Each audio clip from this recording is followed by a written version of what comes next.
ಇವತ್ತಿನ ಸಾಂಕೇತಿಕ ಕಾರ್ಯಕ್ರಮ.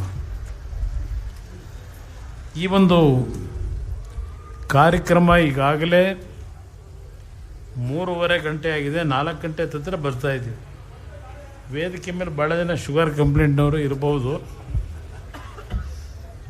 ಅದರಿಂದ ನಾನು ಹೆಚ್ಚಿನ ವಿಷಯ ಪ್ರಸ್ತಾಪ ಮಾಡಲ್ಲ. ಈ ಸಂದರ್ಭದಲ್ಲಿ ವೇದಿಕೆ ಮೇಲೆ ಎಲ್ಲ ನಮ್ಮ ಹಿರಿಯ ನಾಯಕರಿದ್ದಾರೆ, ಪಕ್ಷದ ಹಿರಿಯ ಪ್ರಮುಖರು. ಎಲ್ಲರ ಹೆಸರನ್ನು ಹೇಳಲಿಕ್ಕೆ ಹೋಗೋದಿಲ್ಲ. ಆದರೆ ಇವತ್ತಿನ ಈ ಕಾರ್ಯಕ್ರಮದ ರೂವಾರಿಗಳು ಒಂದು ವಿಜಯ್ ಕುಮಾರ್ ಅವರು, ಮತ್ತೊಂದು ರಾಮೇಗೌಡರು ಅಂತಕ್ಕಂಥದ್ದನ್ನು ಹೇಳಲಿಕ್ಕೆ ಬಯಸ್ತೀನಿ. ಪ್ರಥಮವಾಗಿ ರಾಮೇಗೌಡರು ಏನು ಮಾತನಾಡಿದ್ರು, ಮನಸ್ಸು ಬಿಚ್ಚಿ ನಿಮ್ಮ ಮುಂದೆ ಮಾತನಾಡಿದ್ದಾರೆ. ಅವರಿಗೆ ರಾಜಕೀಯದಲ್ಲಿ ಆದಂಥ ಅನುಭವಗಳೇನಿದೆ, ಜಿಲ್ಲಾ ಪಂಚಾಯತಿ ಚುನಾವಣೆಗೆ ನಿಂತಂಥ ಒಂದು ದಿನದಿಂದ ಪ್ರಾರಂಭ ಆಗಿ ಹಲವಾರು ರಾಜಕೀಯದ ಅನುಭವಗಳನ್ನು ಅವರೇನು ಕಂಡಿದ್ದಾರೆ ಅದೆಲ್ಲ ನಿಮ್ಮ ಮುಂದೆ ಪ್ರಾಮಾಣಿಕವಾಗಿ ವ್ಯಕ್ತಪಡಿಸಿದ್ರು.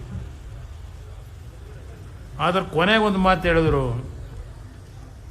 ವಿಜಯ್ ಕುಮಾರ್ ಅವರ ಜೊತೆಗೂಡಿ ನಾನು ಮಾಲೂರಿನ ನನ್ನ ಕಾರ್ಯಕರ್ತರನ್ನ ಉಳಿಸ್ಕೊಳ್ತಕ್ಕಂಥದ್ದಕ್ಕೆ, ಅದು ವಿಜಯ್ ಕುಮಾರ್ ಅವರ ಅಭಿಮಾನಿಗಳಿರ್ಬೋದು, ನಮ್ಮ ಜನತಾದಳದ ಹಳೆ ಕಾರ್ಯಕರ್ತರುಗಳು ಇರ್ಬೋದು, ಉಳಿಸ್ಕೊಳ್ತಕ್ಕಂಥ ನಿಟ್ಟಿನಲ್ಲಿ ವಿಜಯ್ ಕುಮಾರ್ ಅವರ ಜೊತೆ ನಾನು ಕೈ ಜೋಡಿಸಿ ಎಲ್ಲ ರೀತಿಯ ತ್ಯಾಗಕ್ಕೆ ನಾನು ಸಿದ್ಧವಾಗಿ ನಾನು ಇವತ್ತಿನ ದಿನ ಸಂಪೂರ್ಣ ಸಂತೋಷದಿಂದ ಮುಕ್ತ ಮನಸ್ಸಿನಿಂದ ಘೋಷಣೆ ಮಾಡ್ತಾ ಇದ್ದೇನೆ ಅಂತಕ್ಕಂಥ ಮಾತೇನು ಹೇಳಿದ್ದಾರೆ. ಈ ಪಕ್ಷದ ಬಗ್ಗೆ ಅವರು ಇಟ್ಟಿರ್ತಕ್ಕಂಥ, ವಿಶೇಷವಾಗಿ ರಾಷ್ಟ್ರೀಯ ಅಧ್ಯಕ್ಷರಂಥ ದೇವೇಗೌಡರ ಬಗ್ಗೆ, ನನ್ನ ಬಗ್ಗೆ, ನಿಖಿಲ್ ಕುಮಾರಸ್ವಾಮಿ ಅವ್ರ ಬಗ್ಗೆ ಅವರಿಟ್ಟಿರ್ತಕ್ಕಂಥ ಒಂದು ವಿಶ್ವಾಸ ಏನು ಇಟ್ಕೊಂಡಿದ್ದಾರೆ, ಅವರ ರಾಜಕೀಯದ ವಿಷಯದಲ್ಲೂ ನಾವು ಕಡೆಗಣಿಸ್ತಕ್ಕಂಥ ಪ್ರಶ್ನೆ ಇಲ್ಲ. ಇವತ್ತು ಇವರಿಬ್ಬರು ಅಣ್ಣ ತಮ್ಮಂದ್ರ ಥರ ಮಾಲೂರಿನ ಜನತೆಯ ಒಂದು ಕಷ್ಟ ಸುಖದಲ್ಲಿ ಭಾಗಿಯಾಗಿ, ಜನತೆಯ ಒಂದು ಸಮಸ್ಯೆಗಳಿಗೆ ಪರಿಹಾರವನ್ನು ಕಲ್ಪಿಸಿದರೆ ಬಹುಶಃ ಮಾಲೂರು ಮುಂದಿನ ದಿನಗಳಲ್ಲಿ ಯಾವುದೇ ಸಮಸ್ಯೆ ಇಲ್ಲ, ಒಂದು ನಿಷ್ಠಾವಂತ ಮತ್ತು ಪಾರದರ್ಶಕವಾದಂಥ ಆಡಳಿತವನ್ನು ಕೊಡ್ತಕ್ಕಂಥ ಜನಪ್ರತಿನಿಧಿಯನ್ನು ನೀವು ಆಯ್ಕೆ ಮಾಡ್ಕೋತೀರಿ ಅನ್ನೋದು ನನ್ನ ಅಭಿಪ್ರಾಯ. ವಿಜಯ್ ಅವ್ರ ಬಗ್ಗೆ ನಾನೇನು ದೊಡ್ಡದಾಗಿ ಮಾತನಾಡಬೇಕಾಗಿಲ್ಲ. ಬೆಂಗಳೂರಿನಲ್ಲಿ ಅವರ ಚಟುವಟಿಕೆಗಳಿದ್ದರು. ಮಾಲೂರಿನಲ್ಲಿ ಕಳೆದ 7-8 ವರ್ಷಗಳಿಂದ ನಿರಂತರವಾಗಿ ನಿಮ್ಮ ಜೊತೆಗೂಡಿ ಏನು ಕೆಲಸ ಮಾಡಿದ್ದಾರೆ. ಇಲ್ಲಿ ಇನ್ನೊಬ್ಬ ನನ್ನ ಸ್ನೇಹಿತ ಪ್ರಭಾಕರ್ ನನ್ನ ಹಳೆ ಸ್ನೇಹಿತನೇ. ಪ್ರಭಾಕರ್ಗೂ ಹಲವಾರು ರೀತಿಯ ಏಳು ಬೀಳುಗಳನ್ನು ಕಂಡಿದ್ದಾರೆ. ಅವ್ರಿಗೂ ಸ್ವಲ್ಪ ಅನ್ಯಾಯ ಆಗಿರತಕ್ಕಂಥದ್ದು ನಿಜ, ಪ್ರಭಾಕರ್ ಅವರು. ಆದರೆ ಪ್ರಭಾಕರ್ ಅವರು ವಿಜಯ್ ಕುಮಾರ್ ಅವರ ಜೊತೆಗೂಡಿ ಪ್ರಾಮಾಣಿಕ ಅವ್ರ ಜೊತೆಯನ್ನು ನಿಂತಿದ್ದಾರೆ. ಅವರನ್ನು ನಾವು ಮರೀತಕ್ಕಂಥ ಪ್ರಶ್ನೆಯಲ್ಲಿ ನನಗೆ ಭಾಳ ಅತ್ಯಂತ ಆತ್ಮೀಯವಾದ ಸ್ನೇಹಿತ ಪ್ರಭಾಕರ್, ಹಳೆಯ ಸ್ನೇಹಿತ, ಸುಮಾರು 15-20 ವರ್ಷ ಸ್ನೇಹಿತ. ಅವರು ಎಲ್ಲೇ ಇದ್ದರೂ ನಮ್ಮ ಒಂದು ಶ್ರೇಯಸ್ಸನ್ನು ಬಯಸಿದಂಥವ್ರೆ ಪ್ರಭಾಕರ್. ಪಕ್ಷ ಬಿಟ್ಟು ಹೋಗಿದ್ರು. ಕೊನೆಗೆ ಅವರೊಂದು ಮಾತು ಹೇಳಿದ್ರು, ನನ್ನ ತಾಯಿ ಮನೆ ಇದು, ಇಲ್ಲಿಗೆ ಬರ್ತಿದ್ದೀನಿ ಅಂತ. ಅದು ಅವರಲ್ಲಿ ಇರ್ತಕ್ಕಂಥ ನಿಷ್ಠೆ.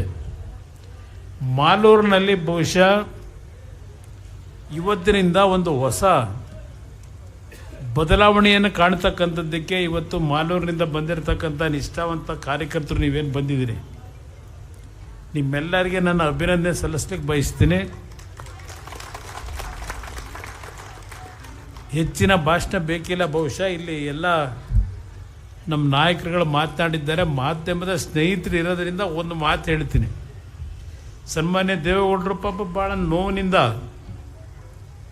ಈ ರಾಜ್ಯಕ್ಕೆ, ಈ ಸಮಾಜಗಳಿಗೆ ನಾನು ಏನೇನು ಕೊಟ್ಟಿದ್ದೇನೆ ಅಂತಕ್ಕಂಥದ್ದನ್ನು ಪಾಪ ಅವರು ನಿಮ್ಮ ಮುಂದೆ ವಿಸ್ತಾರವಾಗಿ ಮಾತನಾಡಿದ್ದಾರೆ. ವಿಶೇಷವಾಗಿ ಮಹಿಳೆಯರಿಗೆ ತಂದಂಥ ಮೀಸಲಾತಿಗಳಿರ್ಬೋದು, ಹಾಗೂ ಹಲವಾರು ಸಮಾಜಗಳಿಗೆ, ಹಿಂದುಳಿದ ಸಮಾಜಗಳಿಗೆ ಯಾವ್ಯಾವ ರೀತಿ ನಾನು ಒಂದು ಕೊಡುಗೆ ಕೊಟ್ಟಿದ್ದೇನೆ ಅಂತಕ್ಕಂಥದ್ದು ನಿಮ್ಮ ಮುಂದೆ ಹೇಳಿದ್ದಾರೆ. ಇಲ್ಲಿ ಇವತ್ತು ವಿಜಯ್ ಏನಿದ್ದಾರೆ, ಇಲ್ಲಿ ಇನ್ನೊಂದು ಎಕ್ಸಾಂಪಲ್ ಹೇಳ್ತೀನಿ. ನಮ್ಮ ತಿಗಳ ಸಮಾಜದ ಮುಗ್ಧತನ ಏನಿದೆ ಅಂದರೆ, ತುಮಕೂರು ಜಿಲ್ಲೆನಲ್ಲಿ ಒಬ್ಬ ಜಹಾಂಗೀರ್ ರವಿ ಅಂತ ಇದ್ದಾನೆ. ಬಹುಶಃ ನಿಮ್ಗೆ ಯಾರು ನೆಂಟಸ್ಥಾನ ಇರ್ಬೋದೇನೋ.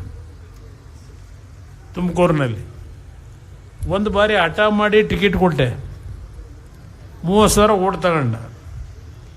ಎರಡನೇ ಬಾರಿ ಮತ್ತೆ ನಿಲ್ಲು ಅಂತ ಹೇಳಿದೆ. ಅಯ್ಯೋ ಅಣ್ಣ, ನನ್ನ ಹತ್ರ ದುಡ್ಡು ಎಲ್ಲಿದೆ, ಸುಮ್ಮನೆ ನೀನು ನನಗೆ ಹಿಂಸೆ ಕೊಡಬೇಡ, ನಿಲ್ಲೋದಿಲ್ಲ ಅಂತ. ನಾನು ಚುನಾವಣೆ ಎದುರಿಸ್ತೀನಪ್ಪ, ನಿನ್ನ ಚುನಾವಣೆಗೆ ಏನು ಯಾವುದೇ ಸಮಸ್ಯೆ ಇಲ್ದಂಗೆ ನೋಡ್ಕೊತೀನಿ, ನಿಲ್ಲು ಅಂದ್ರೂ ನಿಲ್ಲದೆ ಮತ್ತಿನ್ಯಾರು ಕರ್ಕೊಂಬಂದು ಅಭ್ಯರ್ಥಿ ಮಾಡ್ದ. ಅಲ್ಲಿ ಅವತ್ತು MLA ಆಗೋನು. ಇವತ್ತು ಈ ಒಂದು ಸಮಾಜಕ್ಕೆ ಇಲ್ಲಿಯವರೆಗೆ ಬಹುಶಃ ಒಂದು ರಾಜಕೀಯವಾದಂಥ ಸ್ಥಾನಮಾನಗಳಿಂದ ದೊರಕಿಲ್ಲ. ಊಡಿ ವಿಜಯಿಂದ ಅದು ಪ್ರವೇಶ ಆಗ್ತದೆ ರಾಜಕೀಯವಾಗಿ ಅಂತಕ್ಕಂಥದ್ದು ನನ್ನ ಅಭಿಪ್ರಾಯ. ಅದಕ್ಕೆ ನಮ್ಮ ಕೋಲಾರದ ನಮ್ಮ ಎಲ್ಲ ಪಕ್ಷದ ಮುಖಂಡರುಗಳು, ನಮ್ಮ ಮಲ್ಲೇಶಣ್ಣ ಲೋಕಸಭಾ ಸದಸ್ಯರಿದ್ದಾರೆ, ಇಲ್ಲಿ ಪ್ರಭಾಕರರು, ರಾಮೇಗೌಡರು ಮತ್ತು ನಿಮ್ಮಂಥ ನಿಷ್ಠಾವಂತ ಸಾವಿರಾರು ಕಾರ್ಯಕರ್ತರು ಅವರ ಬೆನ್ನೆಲುಬಾಗಿ ನೀವು ನಿಂತಿದ್ದೀರಿ. ನಿಮ್ಮ ಒಂದು ಶ್ರಮ, ನಿಮ್ಮ ಒಂದು ಆಶೀರ್ವಾದದಿಂದ ಇವತ್ತು ಈ ಸಮಾಜಕ್ಕೆ ಒಂದು ಶಕ್ತಿ ದೊರಕತಕ್ಕಂಥದ್ದಕ್ಕೆ ಮಾಲೂರಿನ ಜನತೆ ನಿಮಗೆ ಆಶೀರ್ವಾದ ಮಾಡ್ತಾರೆ ಅಂತಕ್ಕಂಥದ್ದು ನನ್ನ ಅಭಿಪ್ರಾಯ. ನಾನು ಮುಂದೆ ಮಾಲೂರಿಗೆ ಒಂದು ಬೃಹತ್ ಸಭೆ ಮಾಡಿ ಅಲ್ಲಿ ಅಧಿಕೃತವಾಗಿ ಕಾರ್ಯಕ್ರಮ ಸಮಾವೇಶ ನಾನು ಮಾಡೋದಿದೆ. ವಿಜಯ್ ಅವರು, ರಾಮೇಗೌಡರು, ಪ್ರಭಾಕರ್ ಅವರ ನೇತೃತ್ವದಲ್ಲಿ, ನಿಮ್ಮಗಳ ನೇತೃತ್ವದಲ್ಲಿ ಅಲ್ಲಿ ಭಾಳ ವಿಷಯಗಳನ್ನು ಅಲ್ಲಿ ಮಾತಾಡೋಣ ಅಂತ. ನನಗೆ ಮಾಲೂರು ಭಾಳ ದೊಡ್ಡ ಮಟ್ಟದಲ್ಲೇ ವಿಷಯಗಳು ಗೊತ್ತಿರತಕ್ಕಂಥದ್ದು ಇರೋರು ಎಲ್ಲರೂ ನನ್ನ ಸ್ನೇಹಿತರೆ, ಕಾಂಗ್ರೆಸ್ನಲ್ಲಿರೋರು ನನ್ನ ಸ್ನೇಹಿತರೆ, ಆತ್ಮೀಯ. ಇಲ್ಲಿ ಈಗ BJPಲಿ ಏನೋ ಓಡಾಡ್ತಿದ್ದಾರೆ, ಅವರಿಗೆ ಒಂದು ಜೀವ ಕೊಟ್ಟಿದ್ದು ಈ ಪಕ್ಷ ಜನತಾದಳ. ಹೊಸಕೋಟೆಯಿಂದ ಕರ್ಕೊಂಡೋಗಿ MLA ಮಾಡಬೇಕಾದ್ರೆ ಬಹುಶಃ ಹಲವಾರು ಜನ ಇದ್ದಾರೆ ಇಲ್ಲಿ. ಈಗ ವ್ಯಕ್ತಿಗಳ ಬಗ್ಗೆ ನಾನು ಚರ್ಚೆ ಮಾಡಲ್ಲ. ಆತ್ಮೀಯತೆ ಬೇರೆ, ರಾಜಕೀಯ ಬೇರೆ, ಸಂಬಂಧಗಳು ಬೇರೆ, ರಾಜಕೀಯ ಬೇರೆ. ಒಂದು ನಾನು ಈ ಕಾಂಗ್ರೆಸ್ ನಾಯಕರಿಗೆ ಒಂದು ಮಾತು ಹೇಳಕ್ಕೆ ಬಯಸ್ತೀನಿ. ಮೀಸಲಾತಿ ಬಗ್ಗೆ ದೇವೇಗೌಡರು ಚರ್ಚೆ ಮಾಡ್ತಾ ಇದ್ರೀಗ. ಈ ರಾಜ್ಯದಲ್ಲಿ ಕಳೆದ 8-10 ವರ್ಷಗಳಿಂದ ಹಲವಾರು ಸಮಾಜಗಳ ಮೀಸಲಾತಿಯ ವಿಷಯಗಳನ್ನೇ ಕೆದಕಿ ಎಲ್ಲ ಪಕ್ಷಗಳು ಯಾವ್ಯಾವ ರೀತಿಯಲ್ಲಿ ಸಮಾಜಗಳ ಒಂದು ಸಂಘರ್ಷಗಳು, ಅನುಮಾನಗಳು, ಅವಿಶ್ವಾಸವನ್ನು ಮೂಡಿಸ್ತಕ್ಕಂಥ ನಿಟ್ಟಿನಲ್ಲಿ ರಾಜ್ಯದಲ್ಲಿ ನಡೆದಿದೆ. ಇವತ್ತು ಮೊನ್ನೆ ಧಾರವಾಡದಲ್ಲಿ ನಮ್ಮ ವಿದ್ಯಾರ್ಥಿಗಳು, ನಿರುದ್ಯೋಗಿ ಯುವಕರು ಒಂದು ಹೋರಾಟ ಮಾಡಿದರು. ಅದಾದಮೇಲೆ ಆ ಹೋರಾಟದ ಹಿನ್ನೆಲೆ ಒಳಗೆ ಈಗಿನ ಸರ್ಕಾರ 75,000 76,000 ನೌಕರರನ್ನ ಆಯ್ಕೆ ಮಾಡ್ತೀವಿ, ಕೆಲಸ ಕೊಡ್ತೀವಿ ಅಂತಕ್ಕಂಥದ್ದನ್ನು ಏನು ಹೇಳ್ತಾರೆ, ಅಲ್ಲೂ ಸಹ ನಮಗೆ ಇದೆಲ್ಲ ತೊಂದರೆ ಆಗಿದ್ದಿಲ್ಲ ಅಂದರೆ ಇಷ್ಟೊತ್ತಿಗೆ ಭಾಳ ಜನಕ್ಕೆ ಕೆಲಸ ಕೊಟ್ಬಿಡುವು, ಏನೋ ಒಳ ಮೀಸಲಾತಿದು ಸರಿಪಡಿಸ್ಲಿಕ್ಕಾಗದೆ, ಇದೆಲ್ಲ ಸಮಸ್ಯೆಗಳಾಗಿ ಉದ್ಯೋಗ ಕೊಡೋಕ್ಕಾಗಿಲ್ಲ ಅಂತ ಭಾಷಣ ಮಾಡೋರು. ಏನೋ ಕ್ಯಾಬಿನೆಟ್ಟಿಗೆ ತಗೊಂಡೋದ್ರು. ಇವತ್ತು ಕ್ಯಾಬಿನೆಟ್ ಏನಾಗುತ್ತೋ ಗೊತ್ತಿಲ್ಲ. ಇಲ್ಲಿ ನಮ್ಮ ವೆಂಕಟಸ್ವಾಮಿ ಅವರು ಬಂದು ಕೂತಿದ್ದಾರೆ ಈಗ ಇಲ್ಲಿ. ಅವರ ಒಂದು ಧ್ವನಿಯತ್ ಕೆಲಸ ಮಾಡಿದ್ದಾರೆ. ಇವತ್ತು ಆ ಒಳ ಮೀಸಲಾತಿಯ ವಿಷಯದಲ್ಲಿ ಇವತ್ತಿನ ಕ್ಯಾಬಿನೆಟ್ನಲ್ಲೂ ಬಹುಶಃ 2-3 ಗುಂಪುಗಳಾಗಿದೆ. ಅವರಲ್ಲೇ ವಿಶ್ವಾಸ ಇಲ್ಲ ಮಂತ್ರಿಮಂಡಲದಲ್ಲಿ. ಇವತ್ತು ಏನು ಮಾಡ್ತಾರೋ ಗೊತ್ತಿಲ್ಲ. ನಾನು ಒಂದು ಮಾತು ಈ ರಾಜ್ಯದ ಎಲ್ಲ ಸಮಾಜಗಳಿಗೆ ಒಂದು ಕರೆ ಕೊಡ್ತೇನೆ. ಒಂದು ಅವಕಾಶ ಈ ರಾಜ್ಯದಲ್ಲಿ ಯಾವ ಒಂದು ಮೀಸಲಾತಿಯ ವಿಷಯ ಇರ್ಬೋದು, ಹಿಂದುಳಿದರ ಬಗ್ಗೆ ದೇವೇಗೌಡರು ಕೊಟ್ಟಿರ್ತಕ್ಕಂಥ ಹಲವಾರು ರೀತಿಯ ಒಂದು ಶಕ್ತಿ ಏನಿದೆ, ಅವರಿದ್ದಂಥ ಅಧಿಕಾರ ಭಾಳ ಕಡಿಮೆ ಅವಧಿಯಲ್ಲಿ ಇವತ್ತು ಈ ವೇದಿಕೆ ಮುಖಾಂತರ ಇವತ್ತು ಜಯಪ್ರಕಾಶ್ ನಾರಾಯಣ್ ಅವರ ಹೆಸರನ್ನೇನು ಹೇಳಿದ್ದಾರೆ ಇಲ್ಲಿ, ಈ ನಾಡಿನ ಜನತೆಗೆ ಒಂದು ಮಾತನ್ನು ನಾನು ಕೊಡ್ತೇನೆ. ಈ ರಾಜ್ಯದಲ್ಲಿ ಮುಂದಿನ ದಿನಗಳು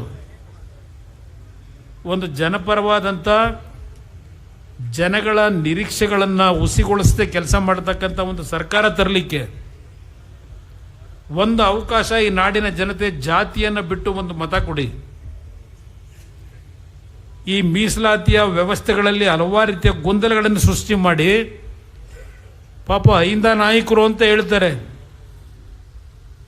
ಯಾವ್ಯಾವ ಸಮಾಜಗಳಿಗೆ ಏನೇನು ಪಾಲು ಕೊಟ್ಟರು ಅಂತಕ್ಕಂಥದ್ದನ್ನು ಏನಾದರೂ ಪಟ್ಟಿ ಬಿಡುಗಡೆ ಮಾಡಿ ಅಂದರೆ ನಿಜವಾದ ಬಣ್ಣ ಹೊರದು ಹೊರಗೆ ಬರ್ತದೆ ಜನಗಳ ಮುಂದೆ. ನಾನು ಯಾತಕ್ಕೆ ಇವತ್ತು ಈ ಮಾತು ಹೇಳ್ತಾ ಇದ್ದೇನೆ, ಇಲ್ಲಿ ಓಡಿ ವಿಜಯ್ ಇವತ್ತು ಈ ಪಕ್ಷಕ್ಕೇನು ಸೇರಿದ್ದಾರೆ ಒಂದು ಹಿಂದುಳಿದ ವರ್ಗದ ಸಮಾಜದಿಂದ. ಆ ಹಿನ್ನೆಲೆಯಲ್ಲಿ ನಿಮ್ಮ ಗಮನಕ್ಕೆ ತರ್ತಾ ಇದ್ದೇನೆ, ನಮ್ಮ ಪಕ್ಷಕ್ಕೆ ಜಾತಿ ಇಲ್ಲ. ಇವತ್ತು ನಮಗೆ ಬೇಕಾಗಿರೋದು ದೇವೇಗೌಡರು ಹೇಳಿದಂಥ ರೀತಿಯಲ್ಲಿ ಎಲ್ಲ ಸಮಾಜಗಳು ಒಂದು ಅಣ್ಣ ತಮ್ಮನ ರೀತಿಯಲ್ಲಿ ಅನ್ಯೋನ್ಯವಾಗಿ ಬಾಳ್ತಕ್ಕಂಥ ಒಂದು ಕರ್ನಾಟಕ ಸರ್ವ ಜನಾಂಗದ ಶಾಂತಿಯ ತೋಟ ಆಗಬೇಕು ಅಂತಕ್ಕಂಥದ್ದು.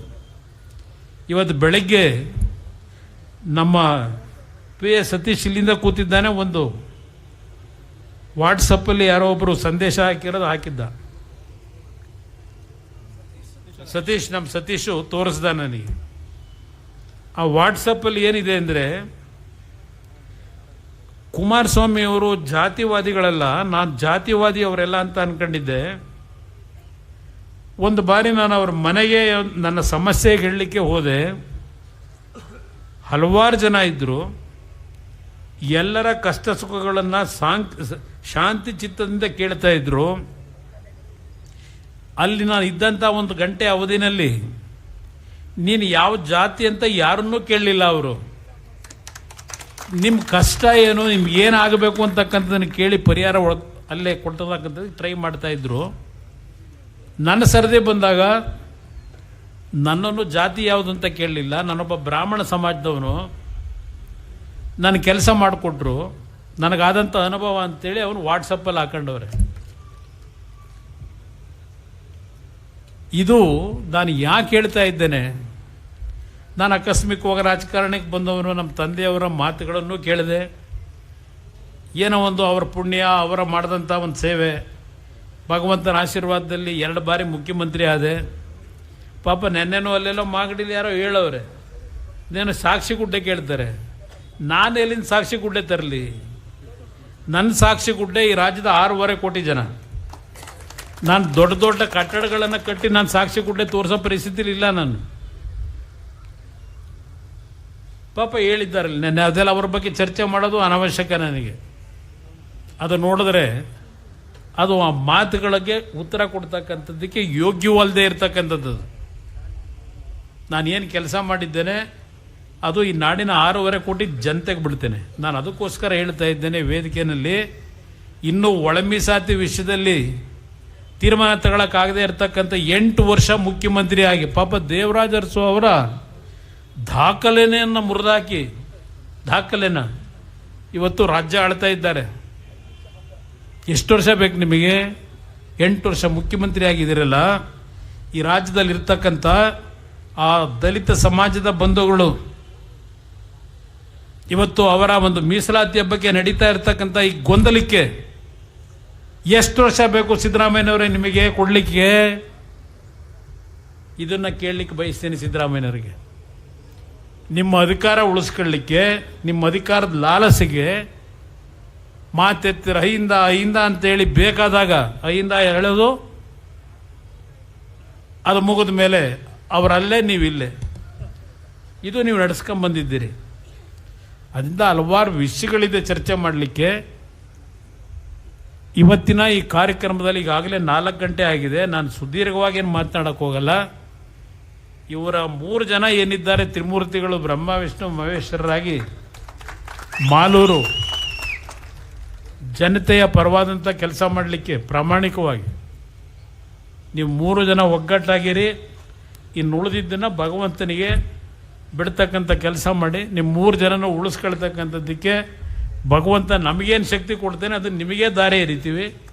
ಈ ಮಾತನ್ನು ಹೇಳಿ ಒಂದು ಕುಟುಂಬ ಥರ ಒಟ್ಟಿಗೆ ಹೋಗ್ತಕ್ಕಂಥದ್ದಕ್ಕೆ ಇವತ್ತು ಬಹುಶಃ ಇದು ಇವತ್ತಿನ ಮಾಲೂರಿನ ಈ ಕಾರ್ಯಕ್ರಮ ಜನತಾದಳ ಮುಂದಿನ ದಿನಗಳಲ್ಲಿ 20 ಸೀಟು 15 ಸೀಟು 30 ಸೀಟ್ ಏನು ಹೇಳ್ತಾ ಇದ್ದಾರೆ ಅದೆಲ್ಲದಕ್ಕೂ ಉತ್ತರವನ್ನು ಕೊಡಲಿಕ್ಕೆ ತಯಾರಾಗ್ತಿದೆ ಅಂತಕ್ಕಂಥದ್ದನ್ನು ಮಾಲೂರಿನ ನಮ್ಮ ಜನತೆ, ಮಾಲೂರಿನ ವಿಜಯ್ ಅವರ, ರಾಮೇಗೌಡರ, ಪ್ರಭಾಕರ್ ಅವರ ಅಭಿಮಾನಿಗಳು, ನಮ್ಮ ಹಿರಿಯರೇನು ಬಂದಿದ್ದಾರೆ ಮಾಲೂರಿನಿಂದ ಒಂದು ಸಂದೇಶವನ್ನು ನಾಡಿನ ಜನತೆಗೆ ತಲುಪಿಸ್ತಾ ಇದ್ದೀರಿ. ಅದಕ್ಕೆ ನನ್ನ ಧನ್ಯವಾದಗಳು. ನಿಮ್ಮೆಲ್ಲರಿಗೂ ನನ್ನ ನಮಸ್ಕಾರ. ಹಾಂ, ಸುಬ್ಬಣ್ಣ ಅವರು, ವಿಜಯ್ ಕುಮಾರು, ಜಯರಾಜ್ ಅವರು ನಮಸ್ಕಾರ ಅಣ್ಣ. ನಮಸ್ತೆ. ಫ್ರೀಯಾಗಿ ಸಿಕ್ಕೋಣ. ಇನ್ನು ಮುಂದಕ್ಕೆ ಸೇರೋದು ಇದೆಯಲ್ಲ, ಭೇಟಿ ಮಾಡ್ತೀನಿ. ಎಲ್ಲರಿಗೂ ಒಳ್ಳೇದಾಗಲಿ. ನಮಸ್ಕಾರ. ಧನ್ಯವಾದಗಳು. ಒಂದು ನಿಮಿಷ.